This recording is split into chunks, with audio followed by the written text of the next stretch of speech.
Buenos días con todos. Queremos saludarlos el día de hoy que empezamos este programa desde la Municipalidad de Lima que se llama Voces por el Desarrollo. Este programa es un espacio que busca entrevistar a personas que están generando un cambio en la sociedad, tanto en términos de educación como de responsabilidad social. Es un programa que vamos a ir emitiendo semanalmente, donde vamos a ir entrevistando a muchos personajes, a muchas personalidades que generan este cambio. El día de hoy le queremos dar la bienvenida a François Valeix, que nos acompaña el día de hoy.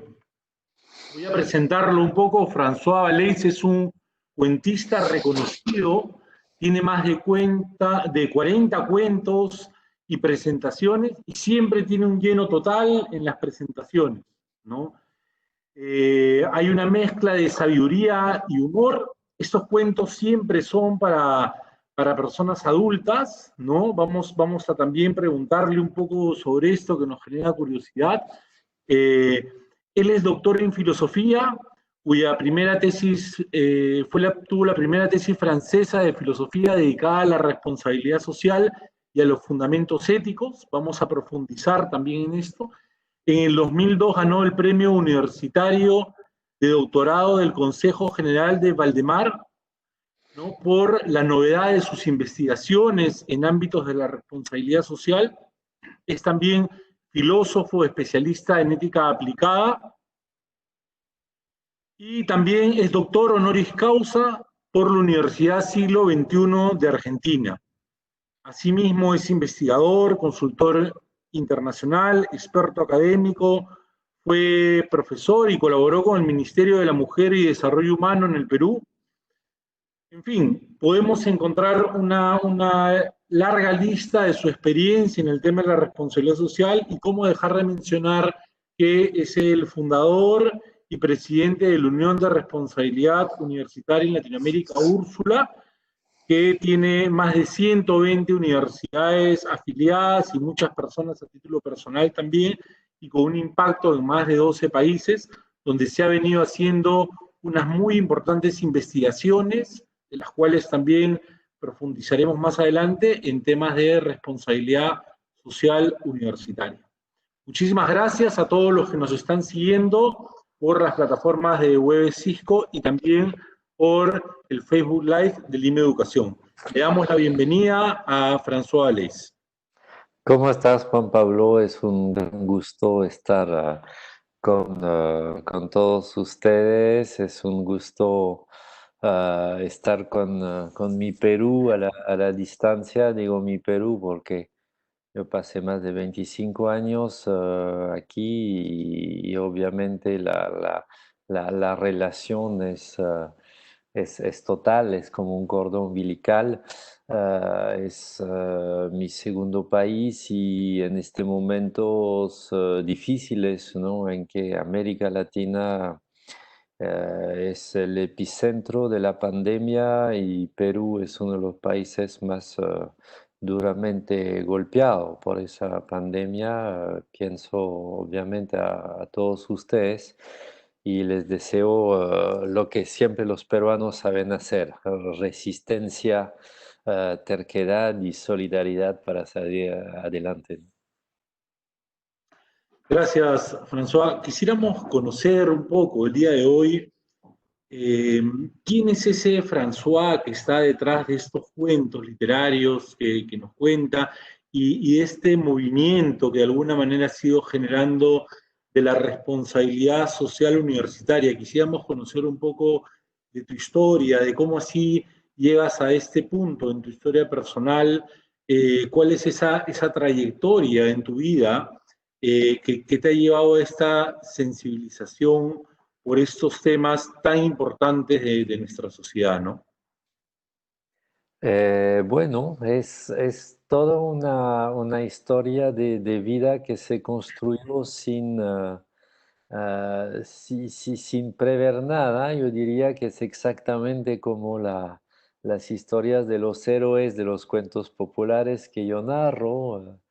El joven se va a la aventura y no sabe muy bien a dónde lo va a llevar, pero se va con arrojo, y se va con esperanza, y tratando de ser honesto con sus ideas. Yo tenía esa formación filosófica que mencionaste, específicamente dedicada al tema de la ética, y viendo que el mundo no es tal como debería ser y que hay muchas cosas por hacer en este mundo. Paralelamente, tenía una formación de actor, de improvisador teatral, y yo hacía en Francia muchos matches de improvisación. Y yo tenía también esa formación de narrador de cuentos populares, ¿no? Entonces, cuando llegué al Perú a los 25 años, empecé poco a poco a reunir esas dos personalidades, la personalidad artística, narrativa, y la personalidad filosófica, ética, para ir construyendo poco a poco un camino de vida en el cual el profesor universitario en varias universidades. Estuve en la Ricardo Palma, estuve en la Antonio Ruiz de Montoya, y obviamente en la Católica, muchos años, y últimamente en la Universidad del Pacífico. Por otro lado, como tú bien dices, en los teatros limeños, poco a poco, a partir del año 98, sobre todo, subir en las planchas del Teatro Británico, del IPNA, del Teatro de la Universidad de Lima recientemente, para hacer espectáculos de cuentos, y tratando siempre de encontrar como chacaruna, como se dice en quechua, como hombre puente, ¿no? Una manera de unir el concepto filosófico el más preciso y profundo posible con el mensaje del corazón, artístico, de belleza, también el más profundo y emocionante posible, ¿no?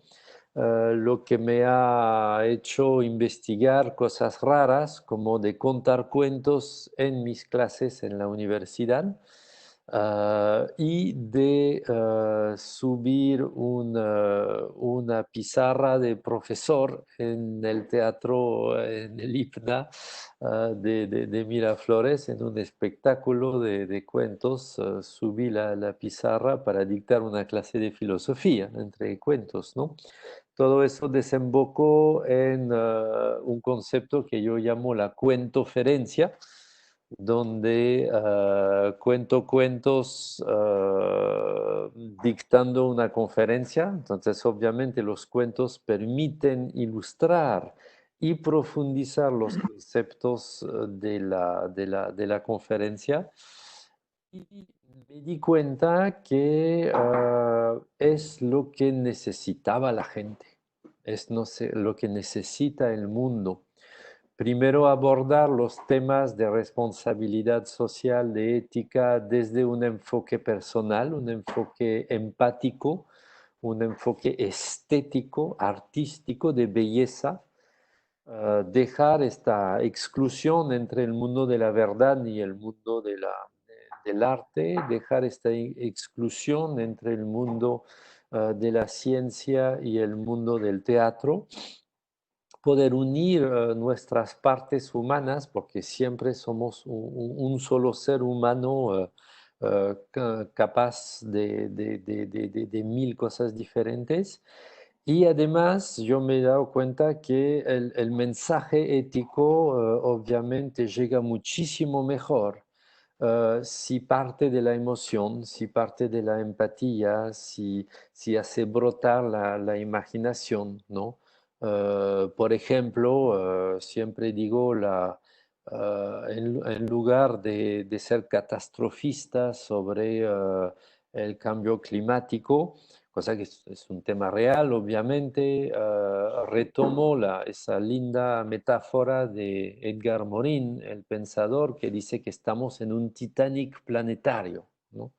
Estamos hoy día, la humanidad, en un Titanic planetario, y para dar ese gesto de esperanza y ese motor de cambio a la gente, digo, bueno, tenemos que cambiar de barco, tenemos que pasar del Titanic planetario al Arca de Noé, ese barco sostenible, ese barco que resistió a la ira de Dios, que resistió al diluvio y en el cual Noé metió a toda la familia de la vida en el planeta, seres humanos, plantas, animales, y es salvándonos todos juntos que podremos salir del Titanic y pasar a otro barco, ¿no? Entonces, cuando hablas así, brindas a la gente no solamente una explicación, sino una conceptualización, una narración con el cual las personas se pueden identificar. Entonces, pueden empatizar, pueden simpatizar con esta narración, entonces pueden motivarse, ¿no? Y es muchísimo más rico y cada vez más pienso que la educación debe preocuparse más por los procesos narrativos que vienen del lejano pasado de Homo sapiens. Siempre fuimos una especie narrativa, siempre hemos contado cuentos, contado historias, y los filósofos y expertos psicólogos nos dicen que es esencial a la construcción de una personalidad humana el poder decir el mundo, decirse en el mundo, decirse al otro, escuchar la historia del otro, construir narrativas que nos puedan dar ánimo, que nos puedan dar metas en la vida, más allá de comer todos los días, ¿no? Entonces, bueno, tratando de juntar esas partes mías y, y de servir lo más que yo pueda con eso. Eh, François, he escuchado algunas de tus entrevistas y veía cómo en la parte de los cuentos, hay detrás de estos cuentos que tú haces en tus conferencias, en tus clases, en el teatro, hay toda una investigación al respecto acerca de estas tradiciones, ¿no? En un momento escuché una frase tuya un poco fuerte que decías que detestabas hacer cuentos para niños. Y recuerdo un día, cuando me enteré que eras cuentacuentos, te dije, ¿por qué no vas y cuentas unos cuentos en el cumpleaños de mis hijos? Yo estaba bromeando y me dijiste, no, yo cuento cuentos para adultos. Me quedó la duda. De ahí escuché esto de que detestabas. Yo me pregunto si esto tiene relación con esa desnaturalización comercial que se hace para vender una historia superflua y reducida. Y claro, cuando como tú vas a esa investigación a fondo y descubres una riqueza muy grande en esas historias de la vida de cada pueblo, eh, por eso de repente te genera este desenfoque que se da al volver esas historias tan reductivas, ¿no? Exactamente, encontraste mi truco. Yo leí una vez en un libro del filósofo Theodor Adorno un pensamiento donde él decía que es necesario en tiempos de crisis como el nuestro para el filósofo exagerar y que el arte de exagerar bien es un arte también que debemos utilizar filosóficamente, pedagógicamente. Entonces, al decir detesto contar para niños, obviamente exagero y esa exageración, ¿ves? ¿Te acuerdas de esto? Lo que te provoca toda una reflexión, entonces te permite avanzar, imaginar, reflexionar. Y obviamente es una exageración. Los cuentos que yo cuento, los niños los adoran, ¿no? Y los CDs que he publicado, los niños lo ponen y reponen en la casa, eso es normal, pero lo que quiero decir a través de eso, como tú bien lo has visto, es que el arte de contar cuentos es un arte malogrado hoy día, discriminado, es un arte muy humilde, un arte de gente iletrada, un arte del campo, un arte de mujeres. Entonces, un arte de toda esa gente que acumulan todos los racismos y las discriminaciones y la vulnerabilidad posible. Y los grandes poderes de la industria cultural norteamericana quieren darle el golpe de gracia diciendo que es un arte para niños, ¿no? Entonces siempre yo lucho contra eso y diciendo, o sea, ¿te gustaría escuchar que la danza es un arte para niños, que la pintura es un arte para niños, que el cine es un arte para niños, ¿no? Obviamente hay danza para niños, hay cine para niños, etcétera. Los niños disfrutan las artes, pero las artes jamás son solamente para una pequeña categoría de seres humanos y no para otros, ¿no? Y efectivamente, al investigar los cuentos populares y al investigar la velada de cuentos populares, nos damos cuenta que siempre las culturas tradicionales han trabajado el arte de contar cuentos para toda la familia, ¿no? La velada tradicional en la noche, en épocas donde no había luz eléctrica por definición. La gente tenía que parar, ¿no? De noche no eran locos como nosotros que podemos seguir, sobre todo en tiempos de confinamiento, trabajando hasta las 2 de la mañana, ¿no? Como locos ahí con luz eléctrica, se detiene la vida en la noche, ya no se ve, entonces uno se sienta alrededor del fuego, alrededor de la comida y uno comparte antes de ir a dormir y cualquiera que ha vivido una noche sin electricidad, cosa que ha sucedido a todos los peruanos, por supuesto, sabe que en la noche, en la oscuridad, la voz empieza a ser más linda, llega más lejos, ¿no? Y empezamos todos a ser como poetas, ¿no? Y es el momento de contar. Y en esa contada, obviamente se puede compartir historias desde todos los ángulos. Y yo en mis últimos espectáculos, bueno, no solamente yo tengo siempre un proverbio judío que dice que los cuentos no están hechos para dormir a los niños, sino para despertar a los adultos, ¿no?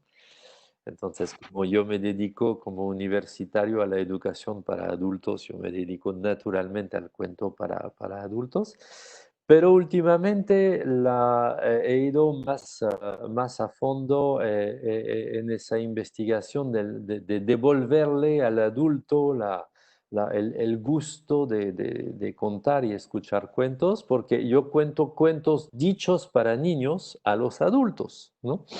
He hecho varios espectáculos,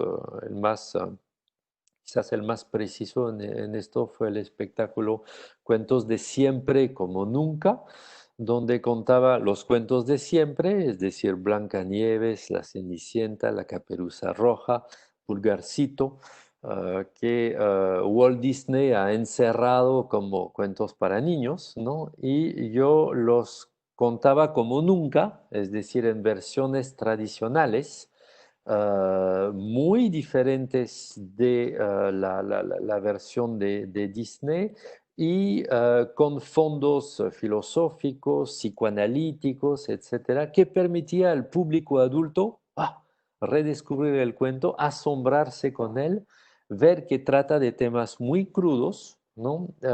Que no solamente son útiles para el desarrollo y la sanación de la mente de los niños, de las niñas, sino que también para la mente de los adultos, ¿no? Por ejemplo, si tú observas un cuento como Blancanieves, que en realidad pocas veces se llama Blancanieves porque hay una Blancanieve africana, entonces obviamente no es ni Blanca ni Nieve, sino que en general estos cuentos se conocen como la toda bella, la belleza. Blancanieves representa la belleza, ¿no? Y su problema básico, que la fuerza a huir, ¿no? Es su madre la detesta, ¿no? Entonces estamos en un cuento extremadamente duro en el cual la madre es la mala y desde la existencia intrauterina de la pobre Blancanieves, la madre sabe que va a ser su competidora en belleza, no lo soporta, entonces quiere deshacerse de su hija. ¿Te imaginas este cuadro, ¿no? Familiar tan espantoso de una madre que quiere que desaparezcas, ¿no?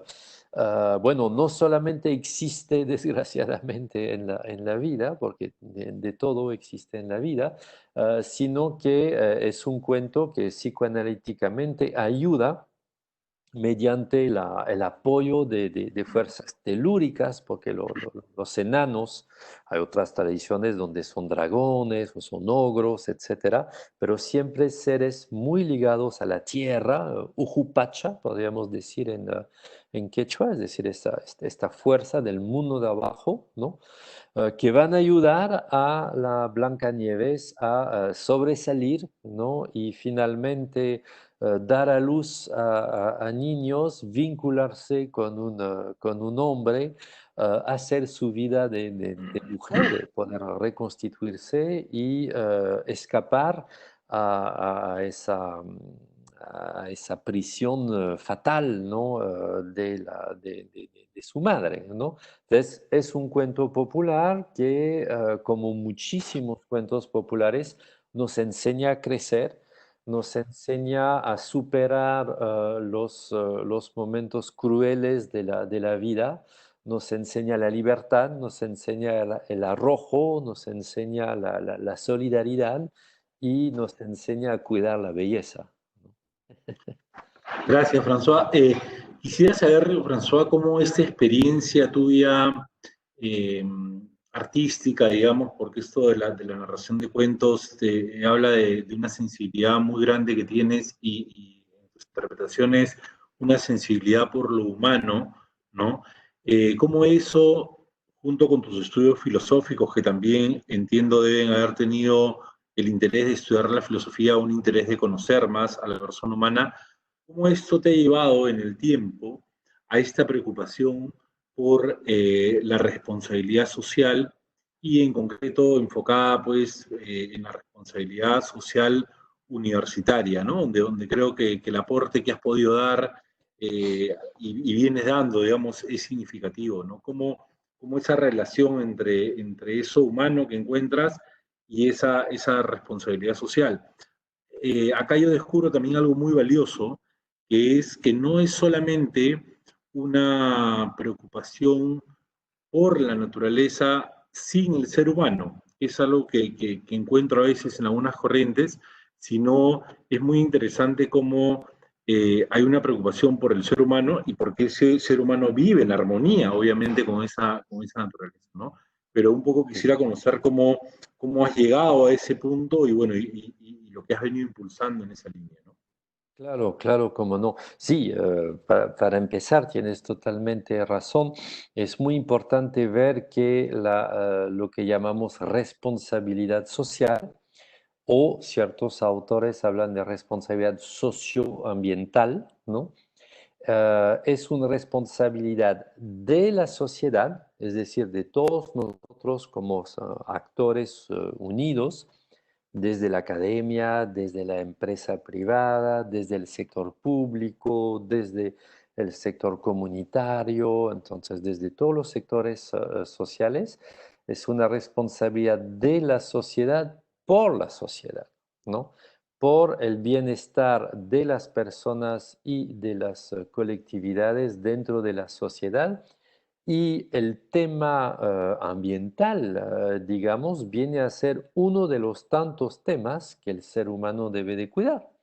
Porque obviamente el ser humano, para poder vivir bien, necesita alimentarse, necesita curarse, necesita abrigarse, necesita belleza, necesita toda una serie de factores, necesita poder trabajar.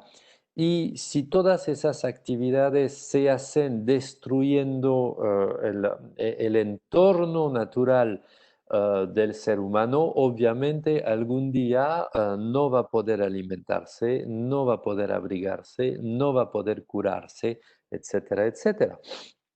Solamente para abordar este tema de la pandemia que nos ocupa en este momento, sabemos todo que esta enfermedad, la COVID-19, viene de un coronavirus que estaba alojado en animales salvajes muy lejos del ser humano, entonces nunca nos había tocado encontrarnos con este tipo de virus, pero justamente la destrucción sistemática de la naturaleza, de los bosques, acercan estos animales que buscan como locos una manera, ¿no? de sobrevivir del ser humano. Entonces los virus que ya no tienen los animales para alojarse y vivir ellos también, los virus quieren vivir también, pues se cambian de animal y eligen en este caso un bípedo sin plumas, que somos nosotros, y empecemos a padecer la enfermedad porque nuestro sistema inmunológico no conocía este virus. Entonces, todo está ligado, ¿no? Cuando afectamos al ser humano, afectamos a la naturaleza. Cuando afectamos a la naturaleza, afectamos al ser humano. Y yo he venido muy naturalmente a la responsabilidad social porque si te dedicas al tema de la ética y quieres que el mundo sea tal como debe ser, porque el tema de la ética es el tema del deber, pues en algún momento te preguntas, más allá de mi pequeño comportamiento personal, que obviamente todos debemos tratar de ser bondadosos y virtuosos, hay otros temas que son temas de sociedad, temas que no podemos resolver nosotros solos, ¿no? Si yo me voy en bicicleta al trabajo, no va a cambiar el cambio climático, ¿no? El cambio climático es un tema por definición colectivo y que depende de muchísimos actores en la humanidad.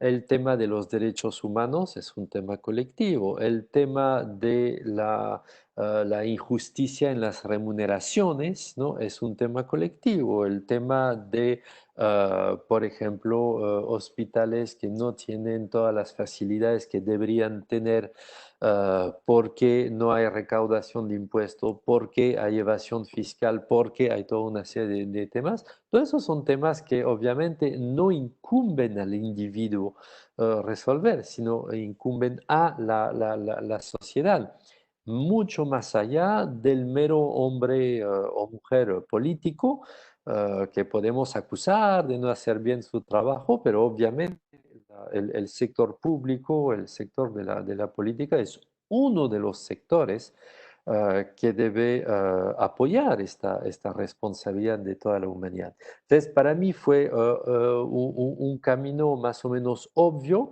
de pasar de una reflexión ética personal y artística ligado a la belleza a una reflexión ética colectiva y política que es el tema de la responsabilidad social, ¿no? Y es en ese sentido que traté también de llevar mi arte hacia este tema con las conferencias, al mismo tiempo que en los cursos de MBA que he podido dictar en la Centrum Católica o en la Universidad del Pacífico, contar cuentos a mis alumnos también para que ellos, como empresarios que son, vayan entendiendo con el cerebro izquierdo y el cerebro derecho los problemas difíciles, que son problemas sistémicos de la responsabilidad social.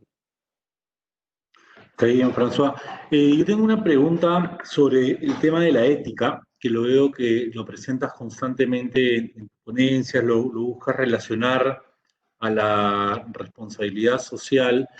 Me sucede que muchas veces en el Estado, por ejemplo, recibimos un código de ética en las clases de responsabilidad social, de gestión pública, recibimos códigos de ética, pero muchas veces nos llega un listado de normas que se deben de seguir, ¿no?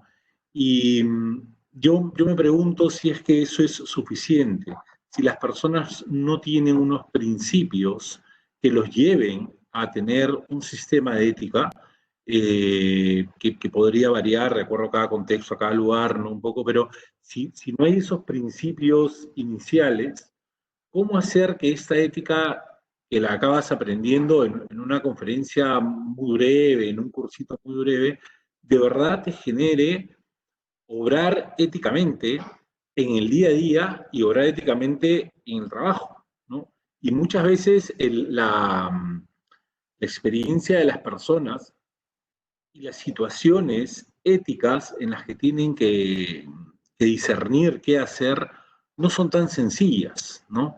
No estamos hablando de una situación perfecta donde lo no ético es lo extremadamente opuesto, sino muchas veces hay disyuntivas en las personas muy complicadas, ¿no? Y claro, si uno, creo yo, si uno tiene unos principios muy fuertes al respecto, vas a tomar la decisión correcta al final del día. Pero si no los tienes, ¿y cómo logramos que las personas los tengan? No sé cómo ves tú esa relación, digamos, entre la ética y estos principios, ¿no? Correcto. Yo he concebido el concepto de ética en 3D, en tres dimensiones, ¿no?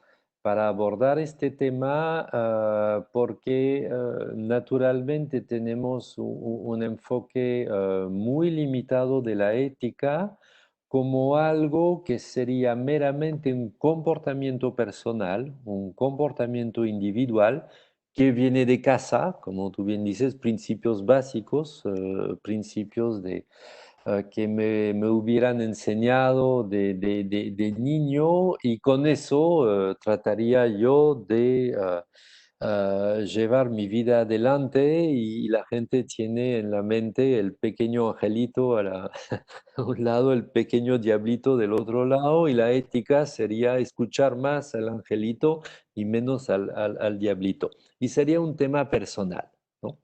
Obviamente, si vemos la ética así, nos faltan otras dos dimensiones de la ética, ¿no? Hay esa ética personal, que es la primera dimensión, muy bien, pero también hay una dimensión social.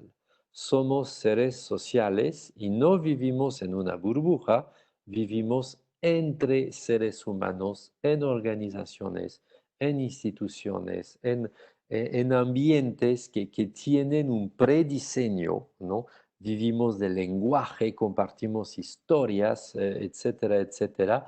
Entonces hay una dimensión social de la ética dirigida por los derechos humanos, la justicia, la equidad y todos esos temas de valores que no son valores personales, que son valores colectivos, ¿no?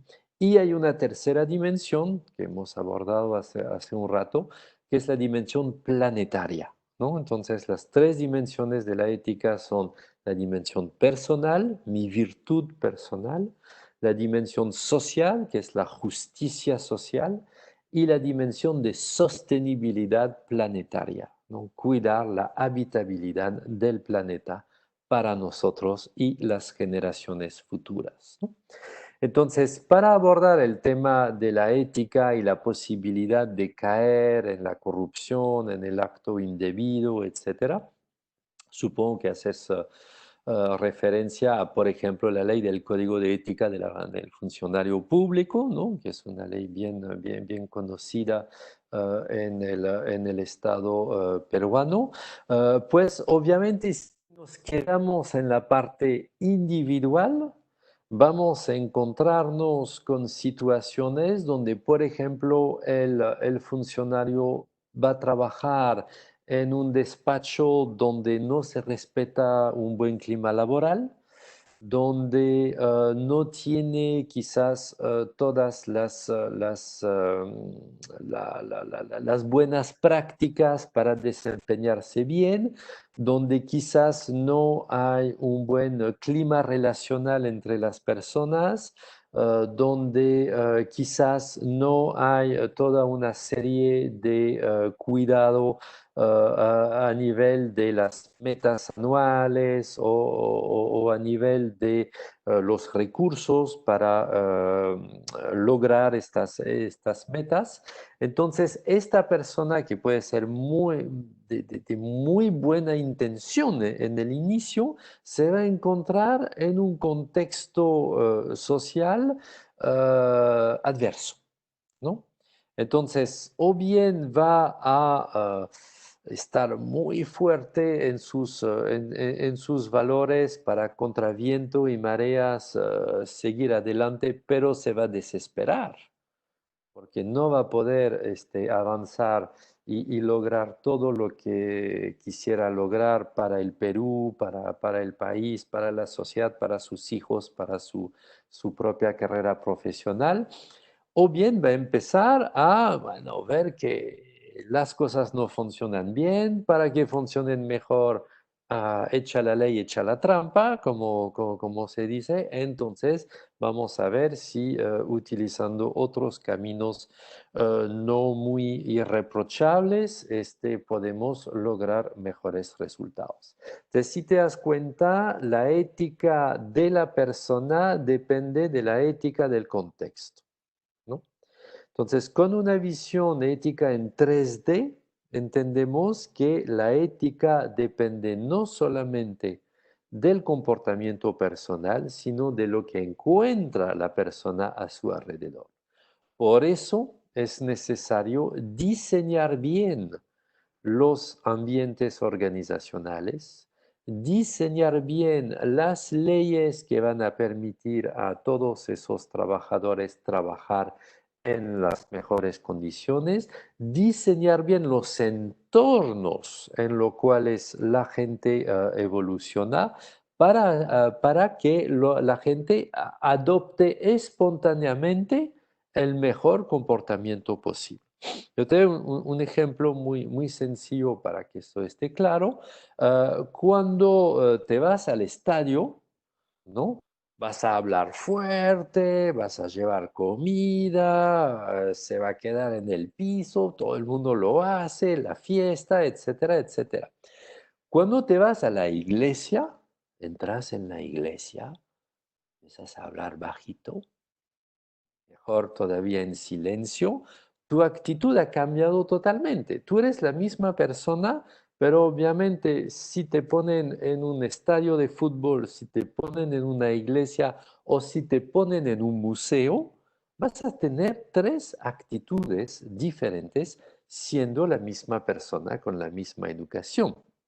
¿Qué ha cambiado? Ha cambiado el contexto que te hace comportarte de otro modo, ¿no? Entonces, muchas veces exigimos de las personas un buen comportamiento y tenemos razón, pero exigir de las personas un buen comportamiento, brindándoles un entorno donde visiblemente todo es caótico, ¿no?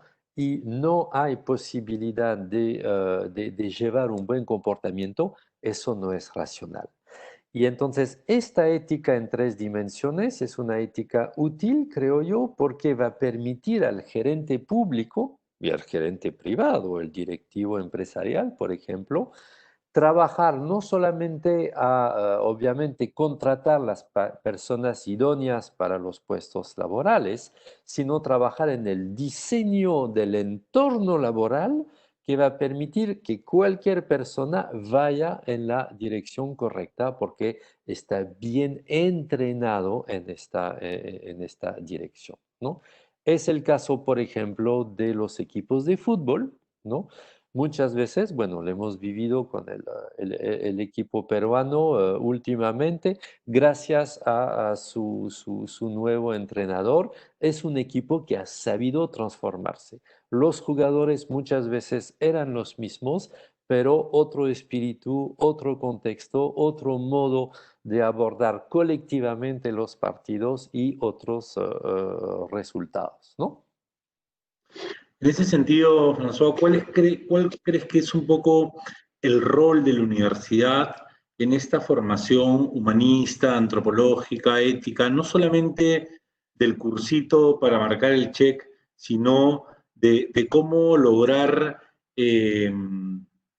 incluir, digamos, estos temas de manera transversal en las mallas curriculares, ¿no? Porque entiendo eso es lo que nos va a permitir generar un cambio real en la sociedad, ¿no?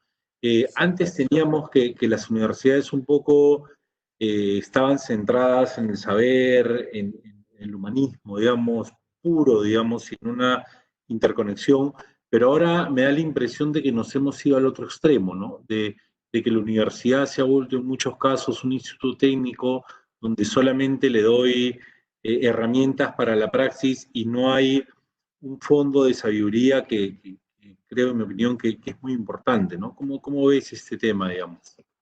Sí, sí, sí, es muy importante y como tú bien dices, es importante rediseñar la universidad para la ética, ¿no? El curso de ética que agregamos a otros cursos de carrera, donde los profesores no hablan de ética y más bien pueden incentivar cualquier otro comportamiento, obviamente no va a ser eficaz, ¿no? Sí, qué sé yo, soy alumno de comunicación, no tengo mi curso de ética, voy al curso de ética, pero al lado tengo un curso de marketing, mucho más importante para mí. Y en el curso de marketing el profesor me enseña a mentir al cliente para hacerle comprar, ¿no? A poner un juguete de niño de este tamaño en una caja enorme, porque el niño siempre va a preferir el regalo enorme al regalo chiquitito, o a hacer funcionar el patrón de que juguetes de niñas rosadito, juguetes de hombres azulitos, ¿no? Entonces, seguir con estos patrones extremadamente discriminadores, etcétera, etcétera.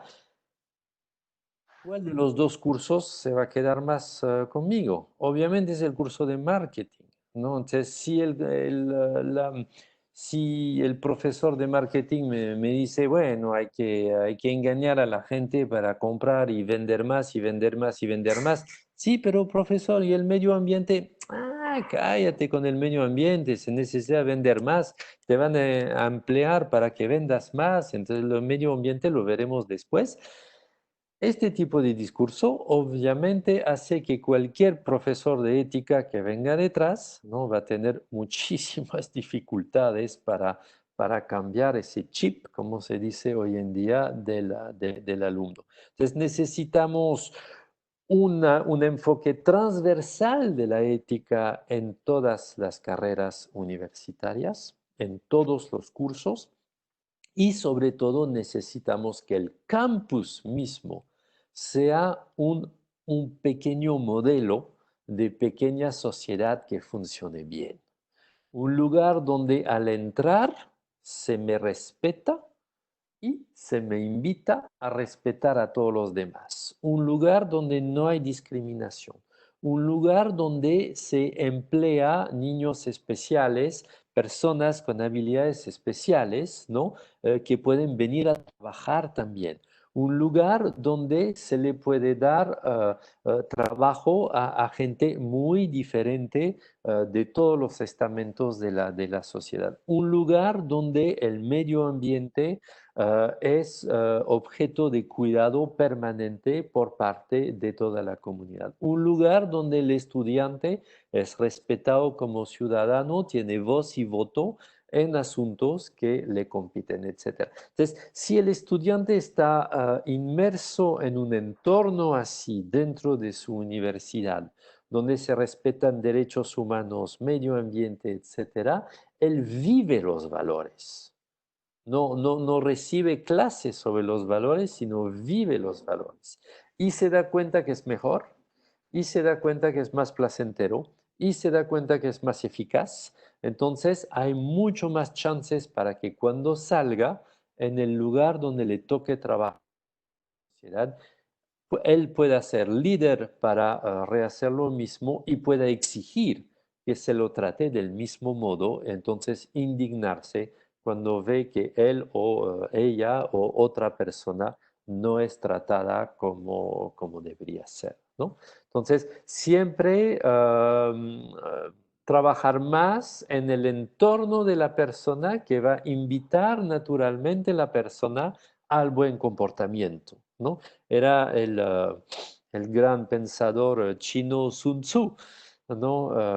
Que pensaba siempre la estrategia militar, que él decía, no hay ejércitos de soldados cobardes o ejércitos de soldados valientes. Lo que hay es situaciones en las cuales mis soldados son todos cobardes o todos valientes, ¿no? Y tomaba el ejemplo de una situación de la geografía donde el ejército enemigo está en el fondo de un valle angosto y mi ejército está encima de la montaña listo para bajar y él decía, todos los enemigos son cobardes, todos los míos son valientes, ¿no? Entonces la situación que va a crear el ánimo, ¿no?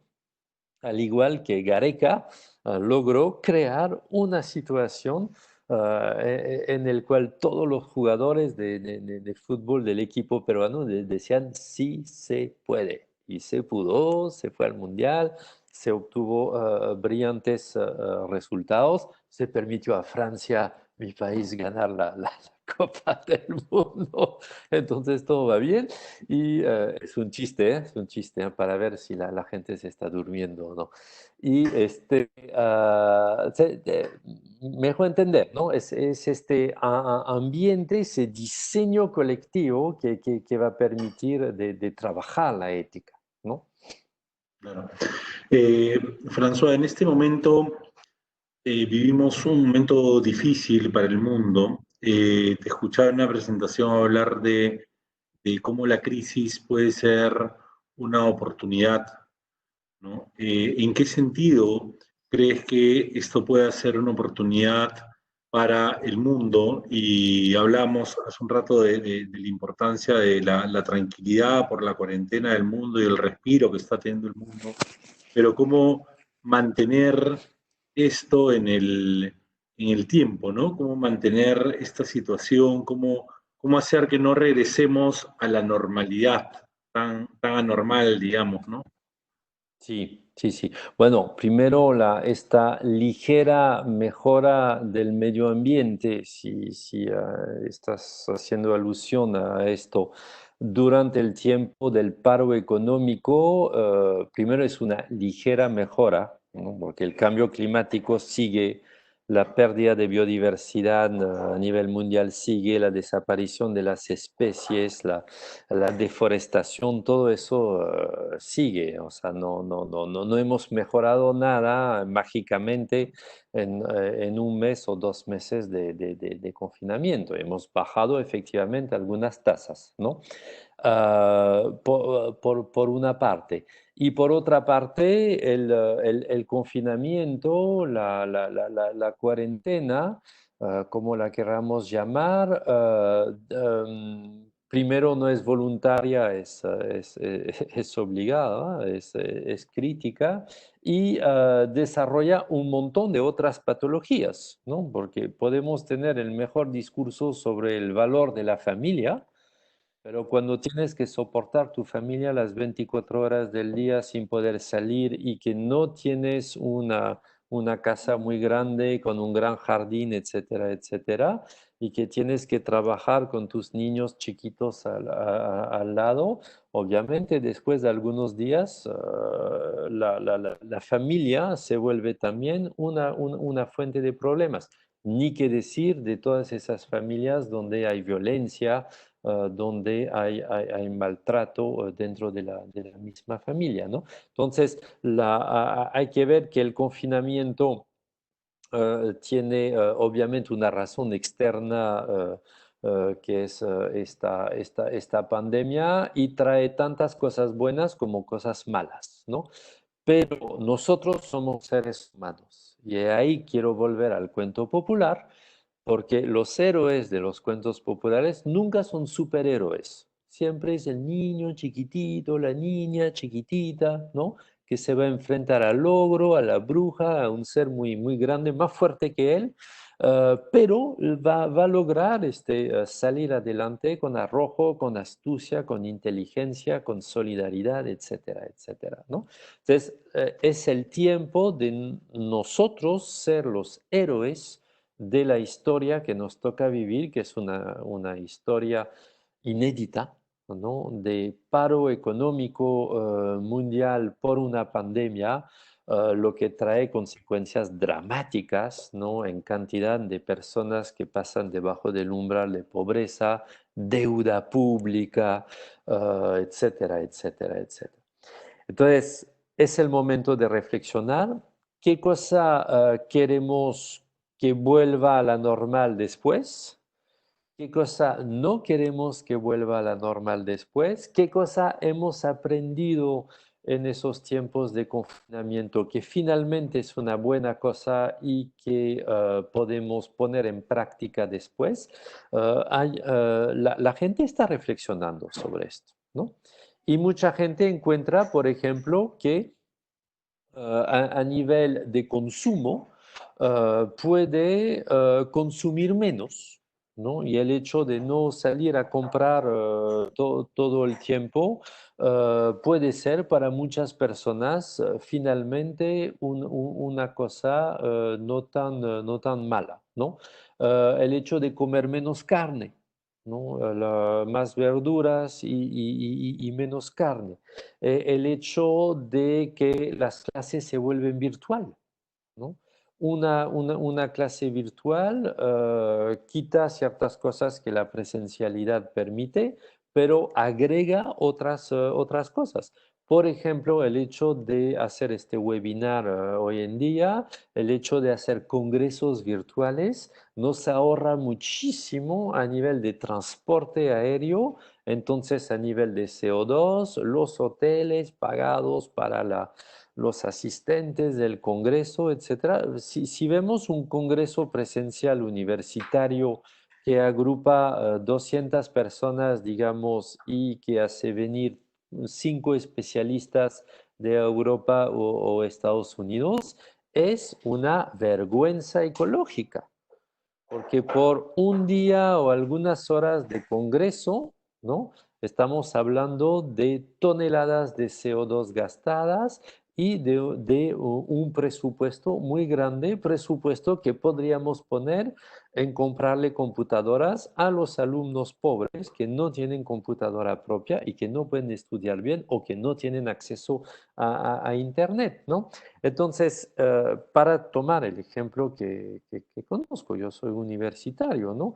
Este momento crítico de las universidades en el mundo entero y en el Perú en particular, es también una oportunidad para cambiar muchas cosas, ¿no?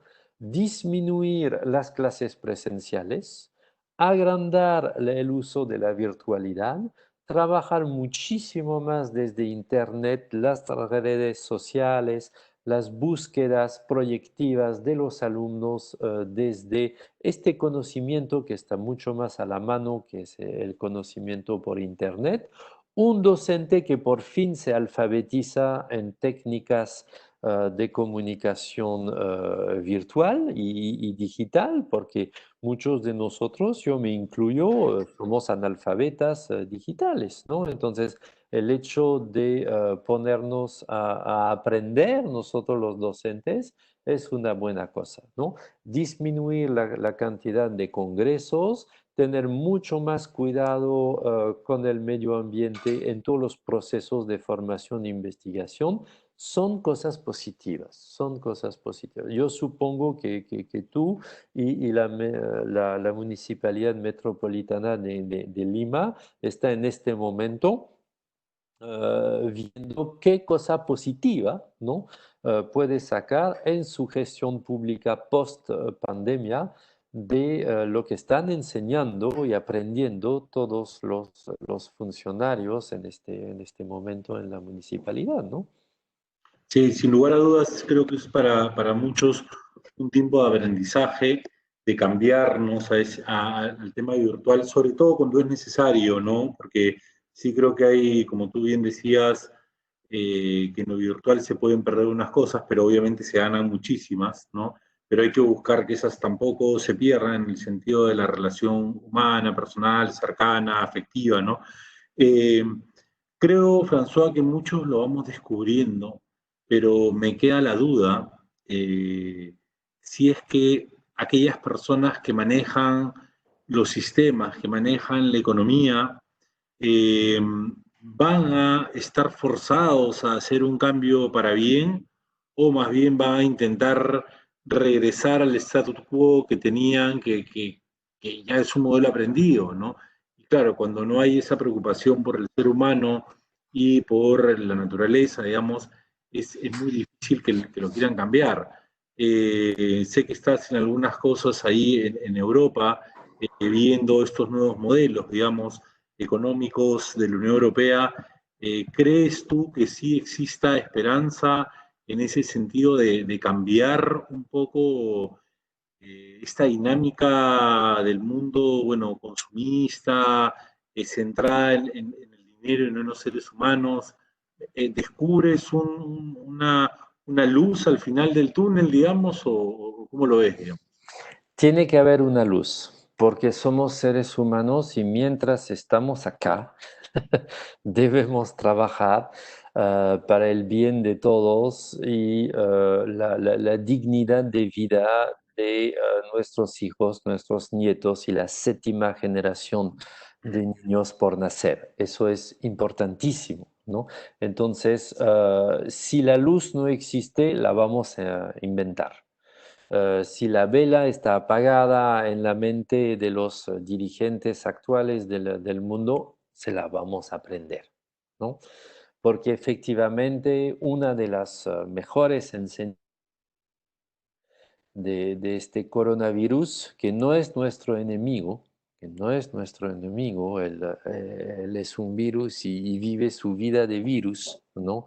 Entonces él no es culpable de nada, sino nosotros, si no aprendemos nada con esta pandemia. Obviamente, como lo dije en el inicio, esa enfermedad zoonótica que pasa del animal al ser humano nos enseña que si no cuidamos nuestro planeta, estamos serruchando la misma rama sobre la cual estamos puestos, ¿no? Ojo si desaparece Homo sapiens, ¿no? Desaparece todas nuestras esperanzas de ver crecer a nuestros hijos y nuestros nietos, desaparece toda la belleza que nuestros antepasados y nosotros podemos construir, que habrá sido absolutamente inútil, pero la vida en el planeta va a seguir, ¿no? Las cucarachas se van a portar muy bien, las hormigas no se van a enterar que hemos desaparecido, habrán plantas después, habrán otros tipos de vida, pero ya no habrá nadie para cantarle a la vida ni para hacer un poema sobre la belleza del mundo, ¿no? Eso será la ligera diferencia que quizás para la rosa no es ninguna diferencia, pero para nosotros cuando ofrecemos una rosa a alguien que amamos, sí es una enorme diferencia. Entonces hay que amar a nuestra humanidad, hay que amar a los seres humanos entonces hay que amar al planeta que permite a los seres humanos vivir. Es este planeta Tierra que es nuestro y como buenos descendientes de Noé estamos a cargo del barco. Nadie más que nosotros podemos construir el arca de Noé, nadie más que nosotros podemos hacer subir todos los animales y las plantas en ese barco para que este barco siga viviendo y que la aventura de la vida siga en el planeta Tierra. Entonces, sí debemos decir a los decisores políticos, cuidado, somos vigilantes y hemos visto que la economía de las últimas décadas, del último siglo, podemos decir, ha sido muy destructiva del planeta y no ha permitido a todos los seres humanos beneficiarse de los provechos del bienestar. Entonces necesitamos más solidaridad, más equidad y más sostenibilidad, ¿no? La palabra sostenibilidad hoy en día es nuestra palabra clave, ¿no? Sostenibilidad a nivel ambiental, pero también sostenibilidad a nivel social. Mientras estamos hablando, se sigue desforestando el planeta, es insostenible. Mientras seguimos hablando, los más ricos se hacen más ricos, mientras que personas caen debajo del umbral de la pobreza. Eso es insostenible también. Entonces, hablar de sostenibilidad es hablar sencillamente de racionalidad. Seamos más racionales. Y el Perú tiene una gran voz entre las naciones para hacer eso. ¿Por qué? Porque el Perú históricamente fue uno de los centros de innovación, de investigación y de práctica más sostenible de todo el planeta. Los andenes en los Andes, ¿no? Ese diseño de todas las cuencas que los antiguos peruanos tenían, de tal modo que estaban investigando constantemente las plantas para sacar unos productos tan útiles al mundo como la papa, ¿no? Esas más de 3.000 tipos de papa que inventaron los antiguos peruanos, sin hablar de la quinoa, la kiwicha, la canigua, el tarwi y todas esas demás plantas, demuestran que aquí, en el Perú, de por la diversidad cultural y biológica y geográfica del país, puede ser un centro de reflexión, investigación, acción e innovación mundial que puede aportar muchísimo al mundo. Ya lo hemos hecho a nivel de la cocina. Yo te cuento, Juan Pablo, yo cuando llegué al Perú en el año 90, ¿no? Yo empecé a ir a los restaurantes y descubrí la cocina peruana y descubrí, yo francés, que estaba ante una cocina espectacular, una de las mejores del mundo sin ninguna duda, ¿no? Y yo lo decía a todo el mundo cuando volví a Francia, cuando volví a Europa, y todo el mundo me miraba y decía, pobre François, ya le afectó la altura, le afectó el sol, está diciendo cosas, ¿no? Porque nadie podía pensar que el Perú era un gran país de cocina. Bueno, hoy en día basta que yo diga que sí, yo vivo en el Perú, mi esposa es peruana, mis hijos son Bien. nacidos en el Perú, y todo el mundo me dice, ah, el Perú, un gran país de cocina, ¿no? Porque ya hemos dado esta vuelta y todo el mundo sabe que el Perú es uno de los mejores países de cocina.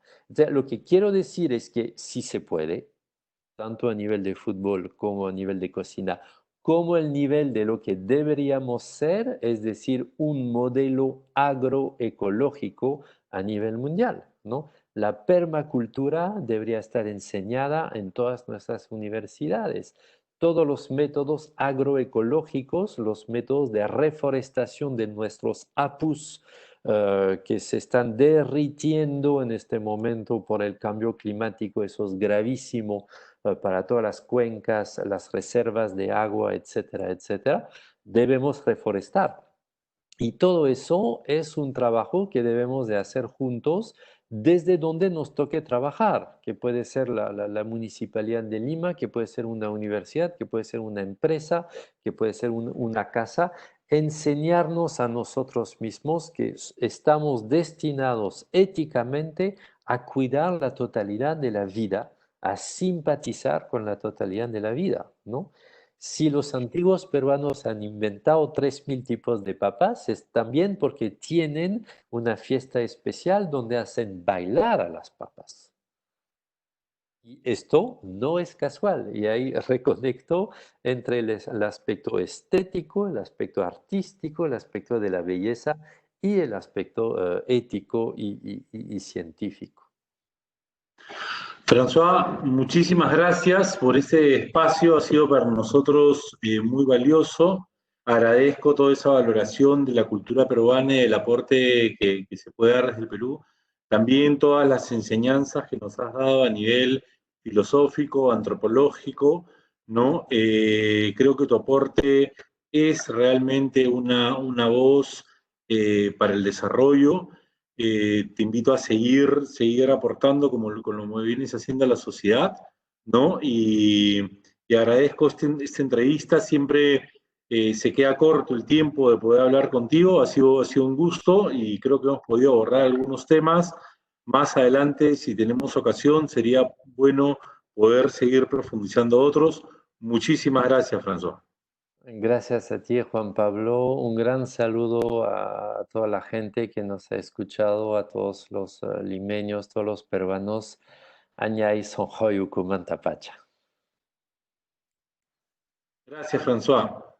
Queremos agradecer a todos los que han estado presentes el día de hoy en este programa Voces por el Desarrollo.